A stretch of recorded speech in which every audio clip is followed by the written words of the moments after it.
Hello दोस्तों, हाजिर हूँ एक और वीडियो के साथ। तो आशा करती हूँ आपको मेरी सारी वीडियोस बहुत अच्छी लगी होंगी, इन्फॉर्मेटिव लगी होंगी, इसलिए आप मुझे फॉलो कर रहे हो। ऐसे ही आप लाइक शेयर सब्सक्राइब करते रहो मेरे चैनल को, ताकि मैं और भी प्यारे प्यारे वीडियोस लाती रहूँ और आप सभी का मैं ऐसे ही थोड़ा बहुत हेल्प भी कर सकूँ। ठीक है। तो आज का जो टॉपिक है वो है what you can do just after passing BSc nursing और GNM और पोस्ट बेसिक। ओके, सो आज का शीर्षक यही है कि आप करोगे क्या जब आपको डिग्री मिल जाती है ना। तो सबसे पहले हम शुरू करते हैं GNM, है ना। GNM कर लिया तो अब इसके बाद क्या मैम, इसके बाद मैं क्या करूँ? देखो, GNM अगर करते हो तो क्या होता है कि आपका ये डिप्लोमा वाली डिग्री होती है, तो आपको मिनिमम 2 इयर्स का क्लिनिकल एक्सपीरियंस ले लेना चाहिए मेरे अकॉर्डिंग, है ना। ताकि आपको कोई भी एग्ज़ाम में इंट्रेंस एग्ज़ाम जो होता है, जैसे कि नॉर्सेट हो गया, है ना, या फिर SGPGI, है ना, या फिर आपका PGI चंडीगढ़, RUHS, तो इन सब स्टेट गवर्नमेंट के जो एग्ज़ाम्स होते हैं, तो इसमें आपको 2 इयर्स का एक्सपीरियंस मांगता है क्लिनिकल, वो भी 100 बेडेड का। तो it's better that you go for clinical experience for 2 years, है ना, because you can not go to the teaching side. That's why I am saying that you have to go to the clinical side to take 2 years of experience. ठीक है। तो 2 साल के experience अगर आप ले लोगे तो क्या होगा आपका कि आप कोई भी इंट्रांस एग्जाम के लिए एलिजिबल हो जाओगे, है ना, गवर्नमेंट जॉब्स जो आती है। ठीक है। और रेलवे, अभी रेलवे ने क्या किया है कि रेलवे जो है GNM को एज फ्रेशर्स एक्सेप्ट कर रहे हैं, तो आप रेलवे का एग्ज़ाम दो, जब भी वो एग्ज़ाम्स आए तो आप ज़रूर दो, है ना। ऐसे आप GNM जब आप डिग्री ले लेते हो, आपके पास रजिस्ट्रेशन आ जाता है, तो you go for clinical experience for 2 years. After that you will be eligible for any state government exams, है ना। और या तो आप पोस्ट बेसिक कर लो। ठीक है। पोस्ट बेसिक का भी कुछ एक क्राइटेरिया है। कोई कोई कॉलेजेस में क्या होता है कि they ask for 1 year of experience, और in some colleges they directly accept you to do post basic because it is for education purpose only. Okay, तो आप GNM करके डायरेक्टली कोई कॉलेज में एडमिशन ले लो, ताकि आप पोस्ट बेसिक BSc नर्सिंग कर लो और आपका BSc नर्सिंग का डिग्री कंप्लीट हो जाए। मेरे हिसाब से आपको पोस्ट बेसिक कर लेना चाहिए, क्योंकि आपको BSc का डिग्री मिल जाएगा। ठीक है। तब आप कोई भी एग्जाम के लिए एलिजिबल होते हो, है ना। तो आप ये कर सकते हो कि GNM कर लिया, या तो क्लिनिकल के लिए चले जाओ, 2 साल का एक्सपीरियंस लो और स्टेट गवर्नमेंट के एग्जाम्स दो, या फिर आप पोस्ट बेसिक करो, ताकि आपके पास BSc नर्सिंग का जो डिग्री है वो मिल जाए, है ना, रजिस्टर्ड नर्स एंड मिडवाइफ का। ठीक है। तो ये कर सकते हो आप, और उसके बाद फिर आप MSc कर सकते हो, है ना। तो आपको हायर एजुकेशन में कोई प्रॉब्लम नहीं होगी। ठीक है। अब आपने पोस्ट बेसिक कर लिया, तो अब हम इक्वल डिग्री पे आ जाते हैं, जो कि BSc नर्सिंग या पोस्ट बेसिक BSc नर्सिंग के बाद अब आप क्या करोगे।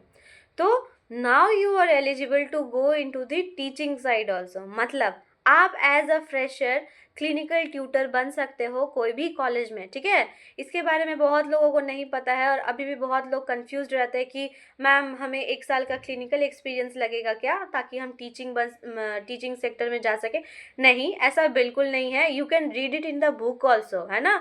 It is given that BSc nursing और post basic BSc nursing candidates are eligible, ठीक है, to go into the teaching side to work as a clinical instructor for as a fresher. मैंने खुद किया है। ठीक है। मैंने BSc नर्सिंग किया, उसके जस्ट बाद मैंने 1 साल का नर्सिंग ट्यूटर का एक्सपीरियंस ले रखा है। ठीक है।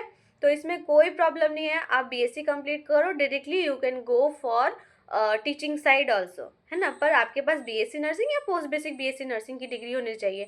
आप GNM करके टीचिंग साइड में नहीं जा सकते हो डायरेक्टली। ओके, तो ये आपके पास एक ऑप्शन है। उसके बाद आपका एक ऑप्शन, उसके बाद और भी बहुत सारा ऑप्शन है कि आपके पास जब 1 साल का टीचिंग एक्सपीरियंस हो गया है, तो बहुत सारे स्टेट गवर्नमेंट MSc नर्सिंग का एंट्रांस एग्ज़ाम लेता है, जैसे कि वेस्ट बंगाल, है ना।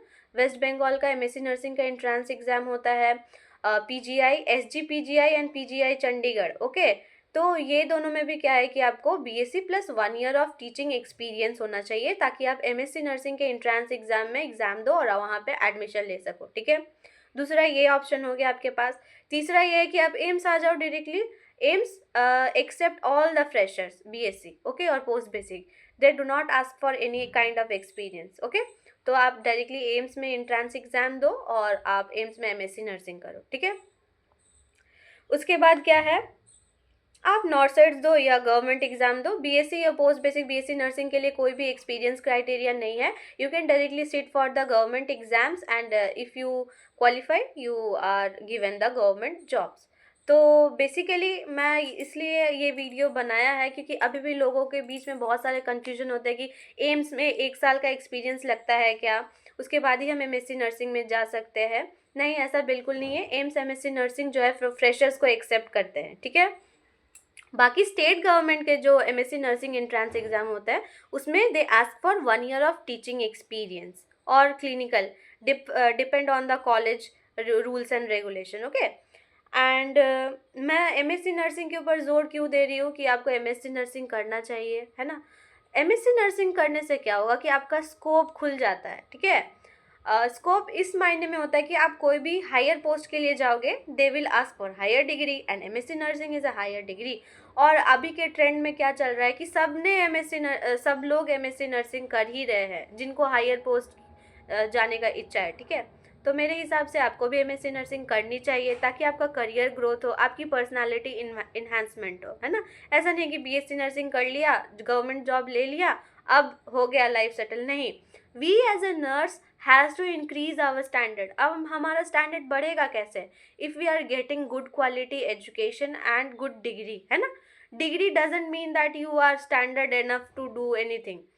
आप जब एजुकेशन लोगे तो आपको अपना स्टैंडर्ड भी बढ़ाना होगा। कैसे, आप जो है डिफरेंट काइंड ऑफ वर्कशॉप्स को अटेंड करो। आप बीएससी के बाद भी वर्कशॉप्स वगैरह अटेंड कर सकते हो। सीएनई कंटिन्यूड नर्सिंग एजुकेशन जो हम पढ़ते आ रहे हैं। एक और ये है नर्स प्रैक्टिशनर, मैं उसके बारे में बताना भूल गई, मैं बताती हूँ अभी, पहले इसको कंप्लीट करती हूँ कि हाँ, आपको एमएससी या हायर डिग्री क्यों करना चाहिए, जीएनएम के बाद पोस्ट बेसिक क्यों करना चाहिए। इसीलिए ताकि आपका स्टैंडर्ड जो है वो बढ़ सके, है ना। अभी के ज़माने में अगर आप सोचोगे कि एक बस जॉब ले लूँ और मैं सेटल्ड हूँ, तो ये सही है एक तरीके से, अगर आपको हायर पोस्ट पे नहीं जाना है तो। पर मैं तो बोलूँगी कि आप हमेशा आगे बढ़ो ताकि आपका स्टैंडर्ड जो है वो बढ़ता रहे, है ना। तो as a nurse we always try to improve our standard in both our career and in our personal life also. हाँ, एक और है नर्स प्रैक्टिशनर, है ना। तो नर्स प्रैक्टिशनर क्या होती है, nurse practitioner is a practitioner who has